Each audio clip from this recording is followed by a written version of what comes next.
பிரதான செய்திகளோடு இவருடன் இணைந்து கொள்ளும் நான் தில்ஷான் காலித். உலகின் பல்வேறு பகுதிகளிலிருந்தும் சக்தி குளோபல் டிவி ஊடாக நியூஸ் ஃபர்ஸ்டோடு இணைந்திருக்கும் அனைவரையும் சந்திப்பதில் மகிழ்ச்சி. வணக்கம் ரஞ்சனி. வணக்கம் தில்ஷான். வணக்கம். நேற்று நியூஸ் ஃபர்ஸ்டில் நிறைவேற்றும் பிரதான செய்திகளோடாக இணைந்திருக்கும் நான் ரஞ்சனி ராஜரத்னம் ராஜகிருஷ்ணா. நமது விரிவான செய்திகளுக்கு செல்லும் முன்னர் முதலில் இன்றைய தலைப்புச் செய்திகள். நாட்டின் பிரச்சினைகளை தீர்ப்பதற்கு இயன்ற அளவு நடவடிக்கை எடுப்பதாக ஜனாதிபதி தெரிவிப்பு. அமைச்சரவை அவசரமாக கூடியது. பொருளாதார பிரச்சினைகள் தொடர்பில் ஆராயப்பட்டதாக அமைச்சர்கள் தெரிவிப்பு. புங்குடுதீவு மாணவி வித்யாவின் கொலைக்கு ஒரு தலை காதலே காரணம். நீதிமன்றத்தில் அறிவிப்பு. வலிகாமம் வடக்கில் உள்ள தமது சொந்த இடங்களில் மேல் குடியமர்த்த கோரி சுன்னாகம் கண்ணகி முகாம் மக்கள் வடக்கில் சீனா மற்றும் பிரான்ஸ் நிதியுதவியில் வீடமைப்பு திட்டங்கள்.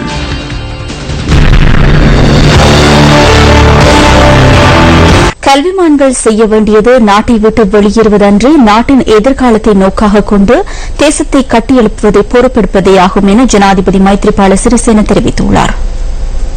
அரசு சேவை பொறியியலாளர் சங்கத்தின் 39வது வருடாந்த மாநாடு ஜனாதிபதி தலைமையில் கொழும்பில் இன்று நடைபெற்றது.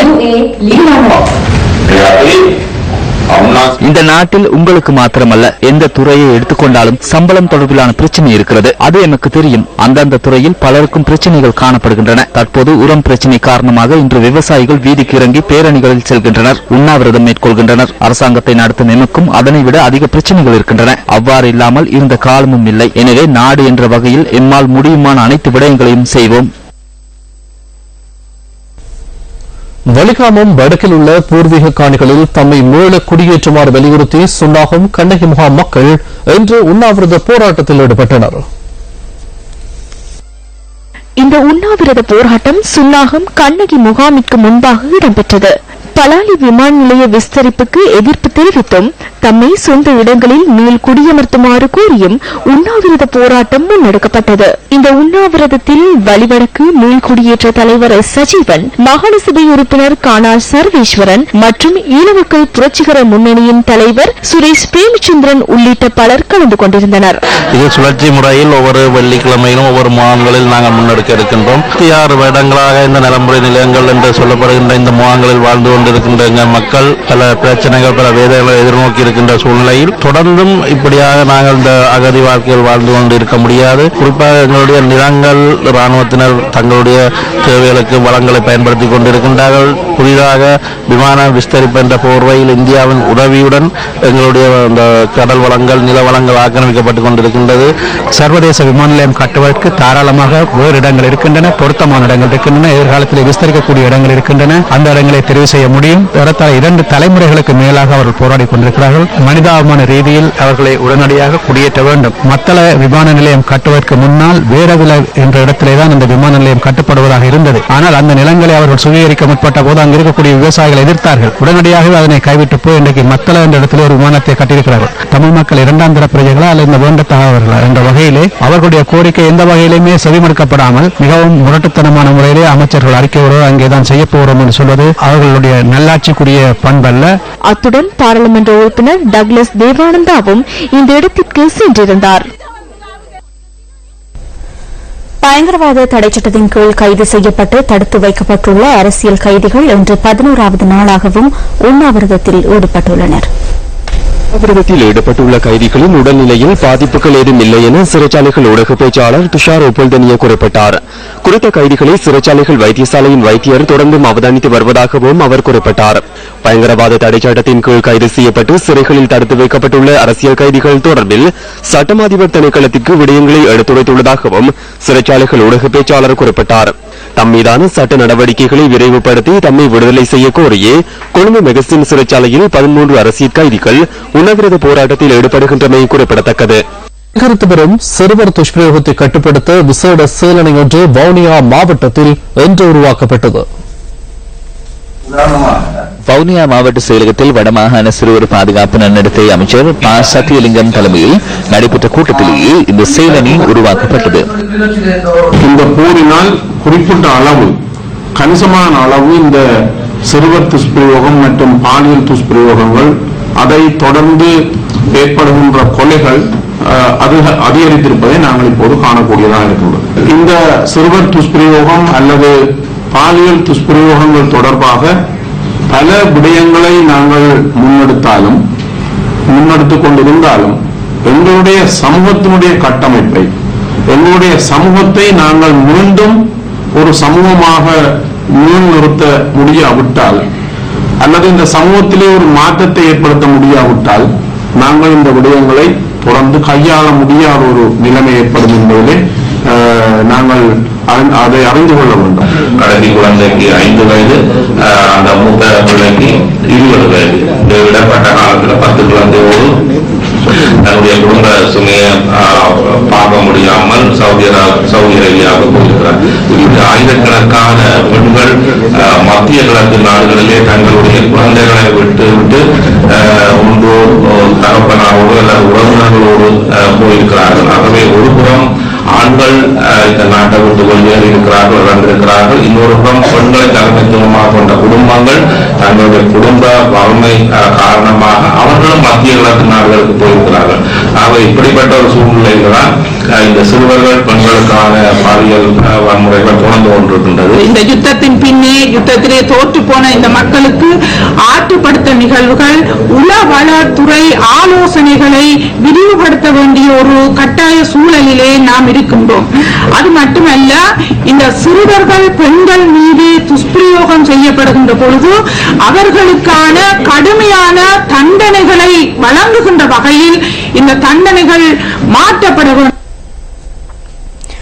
ஏறாவூர் ஆதார வைத்தியசாலைக்கு உபகரணங்களை கையளிக்கும் நிகழ்வு ஒன்று கிழக்கு மாகாண முதலமைச்சர் ஆபீஸ் நசீர் அகமது தலைமையில் இன்று நடைபெற்றது.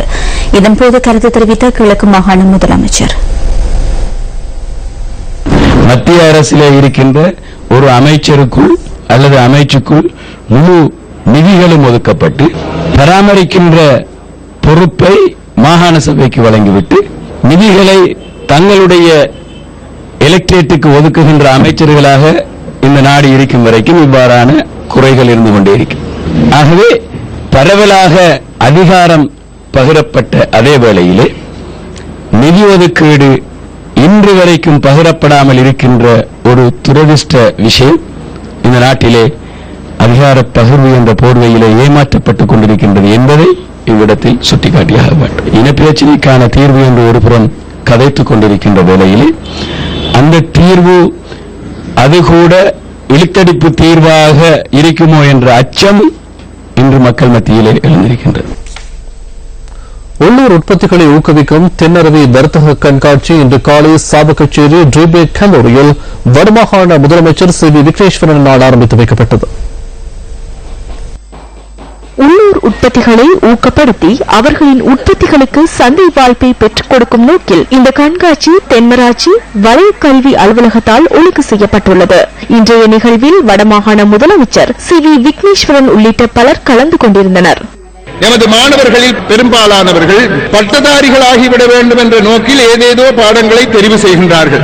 அவற்றின் பயன்பாடு என்ன தொழில் முயற்சிக்காக அவற்றை கற்கின்றோம், தேர்ந்தெடுத்த கற்கை நெறியானது எமது எதிர்கால வாழ்வுக்கு எவ்வாறு பயன்படும் என்ற எந்தவிதமான அடிப்படை சிந்தனைகளுமின்றி பாடங்களை தேர்ந்தெடுக்கின்றார்கள். உள்வாரி அல்லது வெளிவாரி பட்டதாரிகளாக பட்டம் பெற்று வெளியேறிய பின்னர் அரச வேலை ஒன்றுக்காக அலைந்து காலத்தை போக்குகின்றார்கள். ஆனால் வேலை கிடைப்பது குதிரை கொம்பாக இருக்கின்றது.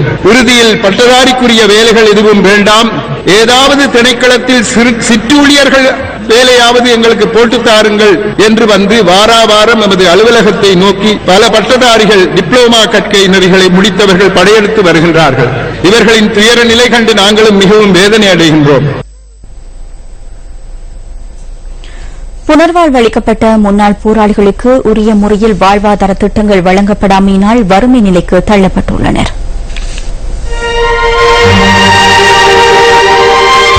வாழ்வில் எழுந்து நின்றவர்கள் என்ற வறுமை நிலைக்குள்ளாகியுள்ளனர். அம்பாறை திருக்கோவில் விநாயகபுரம் பகுதியில் வசித்து வருகின்றார் புனர்வாழ்வளிக்கப்பட்ட முன்னாள் போராளியான கந்தசாமி கவிதா. பாரதி கண்ட புதுமை பெண்ணுக்கு உதாரணமாக தருணையில் திகழ்ந்தவர்கள் இன்று மீண்டும் வீட்டுக்குள் முடங்கியுள்ளனர்.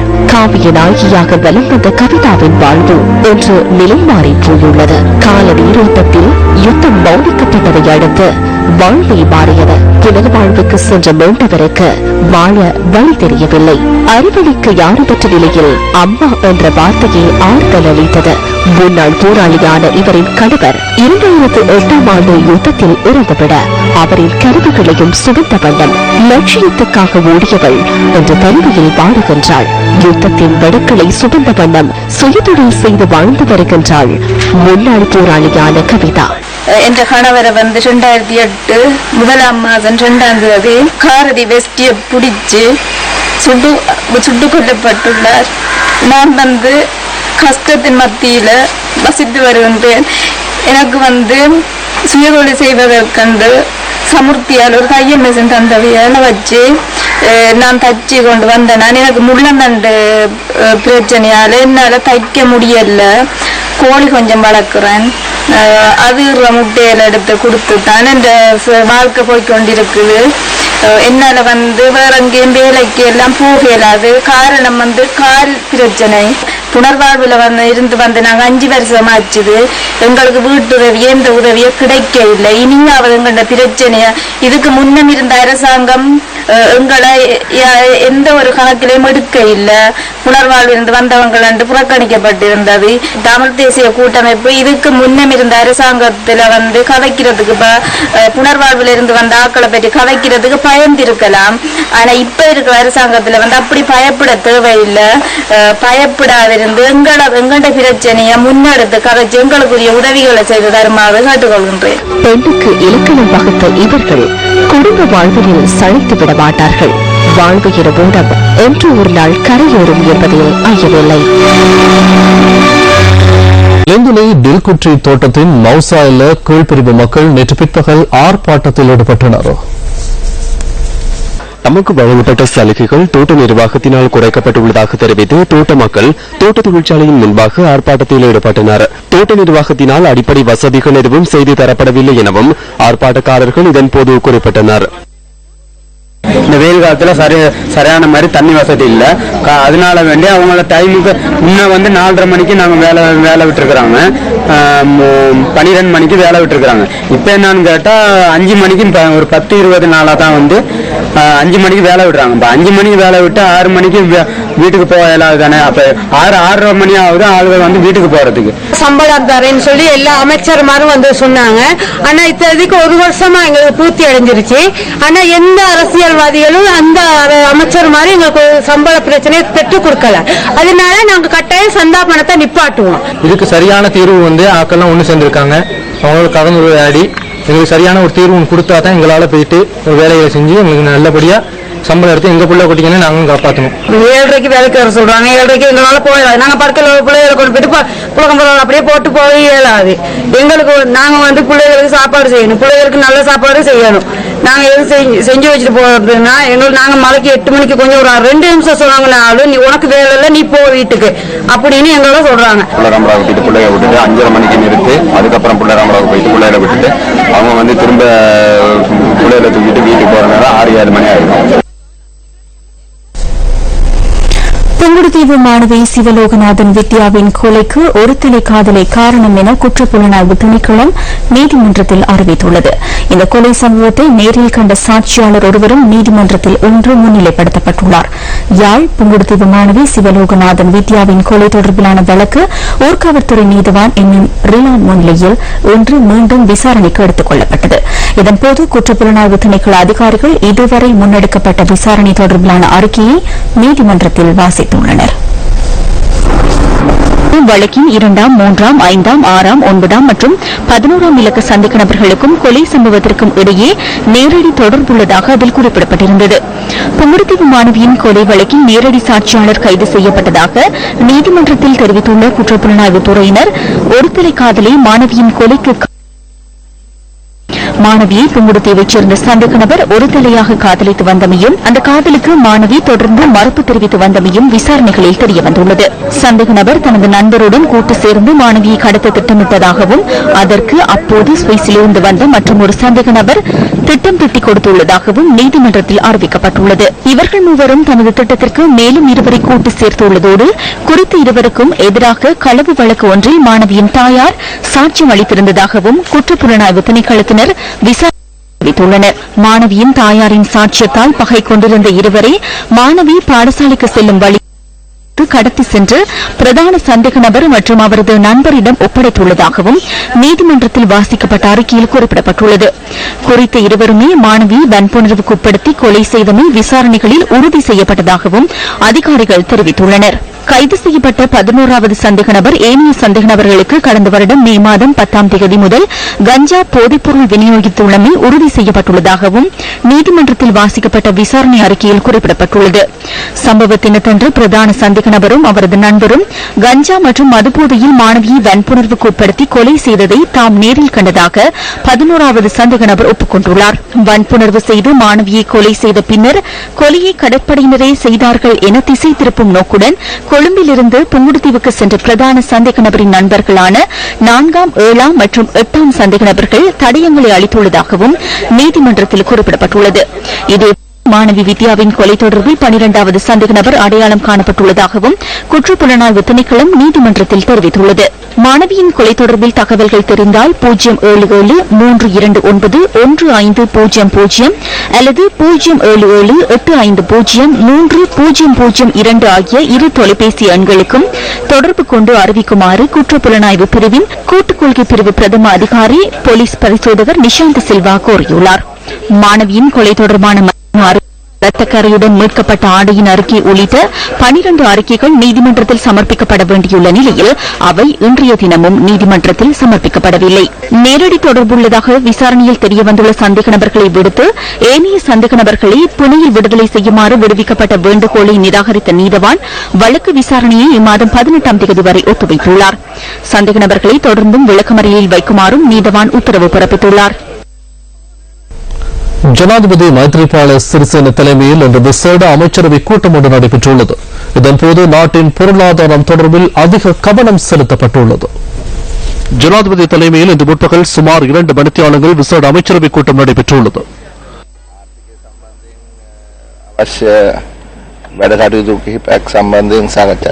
பொருளாதார விடயங்கள் தொடர்பில் இங்கு கலந்துரையாடப்பட்டது. உலக பொருளாதாரம் வீழ்ச்சி காணும் நிலையில் அதிலிருந்து மீண்டு எவ்வாறு முன்னோக்கி பயணிப்பது என்பது தொடர்பில் ஆராயப்பட்டது.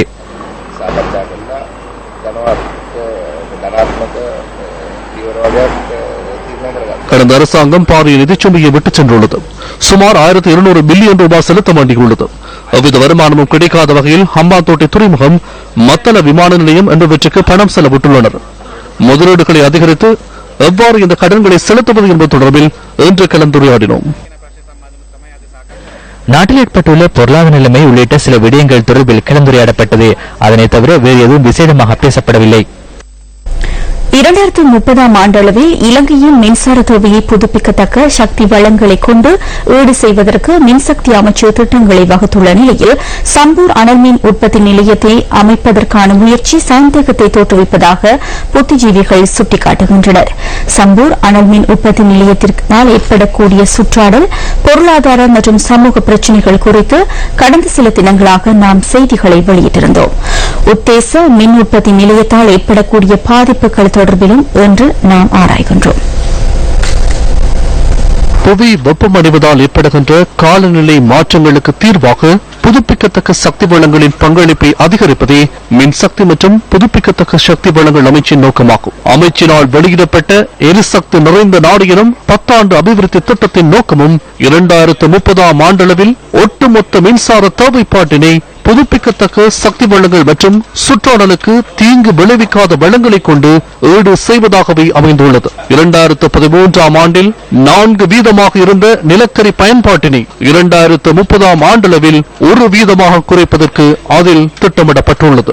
புதுப்பிக்கத்தக்க சக்தி பயன்பாட்டினை ஊக்குவிப்பதற்கு திட்டங்கள் வகுக்கப்பட்டுள்ள நிலையிலேயே சம்பூரில் 500 மெகாவாட் மின்சாரத்தினை உற்பத்தி செய்வதற்கான அனல் மின் உற்பத்தி நிலையம் அமைக்கப்பட உள்ளது. நிலக்கரி மின் உற்பத்தி நிலையம் என்பது 20 தொடக்கம் 30 வருட காலம் வரை செயற்படும் ஒன்றாகும். 2020ஆம் ஆண்டு ஸ்தாபித்து நடைமுறைப்படுத்துவதற்கு திட்டமிட்டிருந்தால் 10 வருடங்களுக்குள் அதனை மூடிவிட நேரிடும். இல்லாவிடின் அமைச்சினால் மேற்கொள்ளப்பட்ட ஆய்வும் திட்டமும் பலனற்று போகும். சம்பூர் மின் உற்பத்தி நிலையத்தை அமைப்பதற்காக இந்தியாவும் இலங்கையும் ஏற்படுத்திக் கொண்டுள்ள உடன்படிக்கையிலும் குறைபாடுகள் காணப்படுவதாக பல்வேறு தரப்பினரும் சுட்டிக்காட்டுகின்றனர். இதன் பெறுமதி மதிப்பீடு செய்யப்பட்டுள்ள விதம் ஆச்சரியத்தை ஏற்படுத்துகின்றது. உண்மையான கணக்குகள் கவனத்தில் கொள்ளப்படவில்லை. இவர்கள் எரிக்கப்பட உள்ள நிலக்கரியை மாத்திரமே மதிப்பீடு செய்துள்ளனர். அதாவது அடிப்படை வசதிகள் யாவற்றையும் எமது அரசாங்கத்தின் பணத்தை கொண்டு ஏற்படுத்த வேண்டியுள்ளது. நிலக்கரியை கொண்டு வருவதற்கு பாரிய இயந்திரங்களை உருவாக்க வேண்டியுள்ளது. கீ என கூறப்படுகின்ற பாலம் ஒன்றை கடல் வரை அமைக்க வேண்டும். அதற்கான செலவு மாத்திரம் நிலக்கரி மின் உற்பத்தி நிலையத்திற்கான செலவின் சரிபாதி அல்லது அதற்கு மேலாக அமையலாம். எனினும் யார் அந்த சுமையை ஈடு செய்வது? எமது நாடு உண்மையில் பொய்யான திட்டம் ஒன்றையே எமக்கு விற்றுள்ளார்கள். நிலக்கரி அனல் மின் உற்பத்தி நிலையங்களில் பிறப்பாக்கப்படுகின்ற ஒரு மின்சார அலகின் விலை 5 ரூபாவுக்கும் 8 ரூபாவுக்கும் இடைப்பட்ட எண்ணிக்கையில் அமையும் என மின்சார சபை கூறினாலும் அனைத்து செலவுகளையும் கவனத்தில் கொள்ளும் போது ஒரு மின்சார அலகின் விலை 27 ரூபாவுக்கும் மேற்பட்டதாகவே அமைவதாக புத்திஜீவிகள் சுட்டிக்காட்டுகின்றனர். உற்பத்தி செலவை மாத்திரம் நாம் கவனத்தில் கொள்ளக்கூடாது. சுற்றாடலுக்கு ஏற்படுகின்ற பாதிப்பையும் கவனத்தில் கொண்டால் உற்பத்தி செலவு இயற்கை வள மின் உற்பத்தி நிலையங்களை விடவும் அதிகரிக்கும். நிலக்கரி மின் உற்பத்தி நிலையங்களால் ஏற்படுகின்ற கண்ணுக்கு தெரியாத சுகாதார பிரச்சனைகளை விலை கொடுத்து வாங்குவதற்கு பதிலாக பொருளாதார மற்றும் சூழலுக்கு முக்கியமான பசுமை எரிசக்தி திட்டத்திற்காக சம்பூர் போன்ற பகுதிகளை பயன்படுத்த முடியாதா என புத்திஜீவிகள் கேள்வி எழுப்புகின்றனர். மாற்றீடுகள் உள்ள நிலையில் நாம் ஏன் எமது இலங்கையில் இத்தகைய கழிவுப் பொருட்களை சேர்க்க வேண்டும்? இயற்கை வாயு மிகவும் தூய்மையான எரிபொருளாகும். இந்தியாவின் அழுத்தம் காரணமாக இத்தகைய திட்டங்களை பொறுப்பேற்பது நாட்டிற்கு பாதகமாக அமையும். எமக்கு நிலக்கரி வேண்டாம், இயற்கை வாயு உற்பத்தி நிலையம் ஒன்றை தாருங்கள் என நாம் இந்தியாவிடம் தெரிவிக்க முடியும். இயற்கை வாயு உற்பத்தி நிலையத்தை அமைப்பதற்கு சம்பூர் மிகவும் உகந்த இடமாகும்.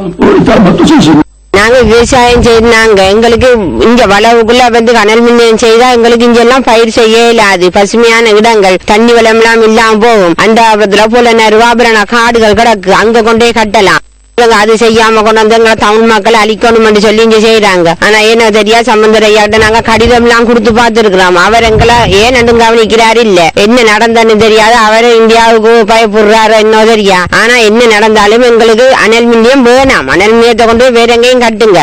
நீர் மின்சாரம், சூரிய மின்சாரம் செய்ய பற்றி அது பிரச்சனை இல்லை. அதால எங்களுக்கு பாதிப்பு வராது. அனல் நிலையம்ன்றது எங்களுக்கு எல்லாருக்கும் பாதிப்பு. அதால நாங்க இந்த சூழ்நிலையில வாழ முடியாது. நாங்க இடம்பெயர்ந்து 10 வருஷம் சரியான கஷ்டப்பட்டு தான் இப்ப எங்க ஊருக்கு நாங்க திரும்பவும் எங்க ஊர்ல வந்து சேர்க்கோம். அதே நிலைமையில அப்படி அனல் நிலையம் கட்டணும் வேற பிரதேச காட்டு வழியில அவங்க செய்யட்டும். ஆனா இந்த அனல் நிலையம் செய்ய எங்க ஊருக்கு நாங்க விட மாட்டோம். நாங்க இடம்பெயர்ந்து 100 வருஷத்துக்கு மேற்பட்ட காலத்தில் இருந்து வாழ்ந்த காணியது. இந்த யுத்தம் நடந்ததுக்கு பிறகு மஹிந்த வந்து எங்களை திறத்தினர் மட்டக்களப்பு அந்த பகுதிகளில் போயிட்டு அகதியா கிடந்து மைத்திரி எங்களை குடியேற்றி அங்க வந்து நாங்க இருக்கும்போது இப்ப சொல்றாங்க, ரணில் சொல்றாரு நாங்க அணுமிலையத்துக்கு வந்திருக்குது, இங்க இருக்கலாது, அது அணுமிலையம் கட்டத்தான் வேணும் என்று சொல்லி எங்களுக்கு காணியும் இல்லாம ஒன்றும் இல்லாம ஒரு கட்டித்தரம் இல்லாம எங்களை இந்த ஊரை விட்டு வெளியே நீங்க போங்கன்னு சொல்லி எங்களை சொல்றாங்க. நாங்க எங்க போறது? எங்களுக்கு சக்தி டிவி இல்லைன்னு சொன்னா எங்களுக்கு நாங்க உலக நாட்டுக்கு நாங்க தெரியப்படுத்த முடியாது, எங்களுக்கு ஒன்றும் செய்யலாது. சக்தி டிவி தான் எங்களுக்கு நன்றி. குரலற்ற மக்களின் நலன் கருதி முன்னெடுக்கப்படும் எல்லையற்ற மனிதநேய நடைபயணம் நியூஸ் ஃபர்ஸ்ட் மக்கள் சக்தி இல்லங்கள் தோறும் திட்டத்தின் 10ஆம் நாள் ஒன்றாகும்.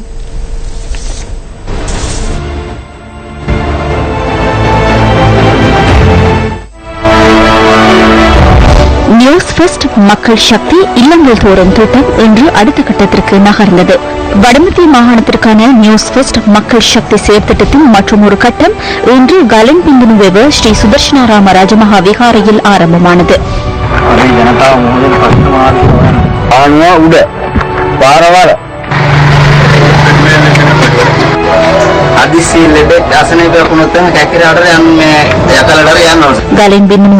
தவறக்குழும தமிழியாய உள்ளிட்ட பல கிராமங்களுக்கு எமது குழுவினர் சென்றிருந்தனர். புனரமைக்கப்படாதுள்ள வீதி கட்டமைப்பும் தொழில் வாய்ப்பின்மையும் இந்த மக்களின் முக்கிய பிரச்சினைகளாக அடையாளம் காணப்பட்டன. இராணுவ சேவையில் இருந்தபோது யுத்தத்தில் உயிரிழந்த தனது மகனுக்கான கொடுப்பனவு கூட கிடைக்காத நிலையில் நிற்கதியாகியுள்ள இந்த தாயார் தாம் எதிர்நோக்கியுள்ள நிலையை தெளிவுபடுத்தினார். தம்புகொல்லாவு பகுதி மக்கள் எதிர்நோக்கி வருகின்ற நீர் பிரச்சினை குறித்தும் எமது குழுவினர் ஆராய்ந்தனர். நீர் தட்டுப்பாடு விவசாய செய்கைகளையும் வெகுவாக பாதித்துள்ளது. வடமாகாண மக்களின் பிரச்சினைகளை கேட்டறிய சென்றுள்ள மக்கள் சக்தி குழுவினர் இன்று மன்னார் மாவட்டத்தை சென்றடைந்தனர்.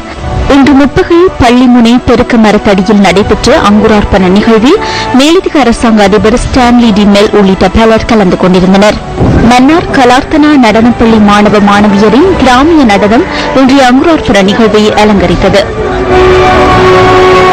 பள்ளிமுனை களப்பை அண்மித்த பகுதியில் வாழும் மக்கள் தமது பிரதான ஜீவனோபாய தொழிலாக மீன்பிடி தொழிலை மேற்கொண்டு வருகின்றனர். மக்கள் சக்தி குழுவினரிடம் மீனவர்கள் தமது பிரச்சினைகளை முன்வைத்தனர். பரம்பரையாக 100-150 வருஷத்துக்கு மேற்படியாக இங்க வாழ்ந்து கொண்டிருக்கிறோம். ஆனால் இந்த பாதைகள் இல்லாத காரணத்தால கூடுதலாக இந்த ஓடைக்கு ஒரு வட்டி போற காலங்கள் பகுதிகள் வந்து சொன்னா எங்களால இயலாத அளவுக்கு நாங்க அந்த ஒரு கஷ்டப்படுவோம். இப்ப நாங்க தோல்ல தூக்கிக்கிட்டு 300-350 கிலோ வரும் இந்த போட்டும் இதுகளை தூக்கிக்கிட்டு அதோட சேர்த்து வலையிலையும் தூக்கி கொண்டு போய் வச்சு அப்படி ஒரு தூக்கி கொண்டு ஆழத்துல உள்ள அந்த போட்டுகள் காண போக வேண்டியா இருக்கு. காலத்துல நாங்கள் சுயமாக நிம்மதியாக எங்களுடைய கடற்பரப்பில் நாங்கள் சென்று மீன் பிடிப்பதற்கான உரிய பாதைகள் மற்றும் ஒழுங்கான முறையிலான துறைமுகம் அமைச்சு தர உரிய நபர்களை தொடர்பு கொண்டு ஆவணம் செய்திருக்கிறோம் என்று எதிர்பார்க்கிறோம். இந்த படகு சுமார் 300-400 கிலோ பாரம் இருக்கும். இந்த 300 கிலோ பாரமுடைய இந்த படகுகளை அவர்கள் 800 மீட்டர் தொலைவுக்கு சுமந்து சென்றுதான் ஆழ்கடலில் மீன்பிடி நடவடிக்கையில் ஈடுபட்டு பின்னர் அந்த படகினை அங்கிருந்து இங்கு கொண்டு வர வேண்டிய ஒரு நிலை ஏற்பட்டிருக்கிறது. இதில் காலமும் நேரமும் வீண் போகின்றது. அது மாத்திரமல்ல 10-15 பேருடைய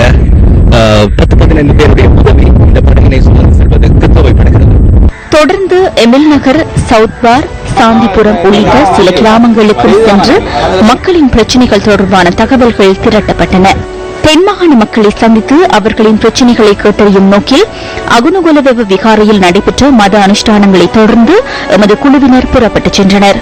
இன்றைய அங்குரார்ப்பண நிகழ்வில் பெண் ஒருவர் முன்வைத்த பிரச்சினை குறித்து ஆராய்வதற்காக அந்த சந்தர்ப்பத்திலேயே எமது குழுவினர் அவரது வீட்டிற்கு விரைந்தனர். அந்த தகவலோடு நியூஸ் 15 மணி பிரதான செய்திகள் நிறைவடைந்தன. வணக்கம்.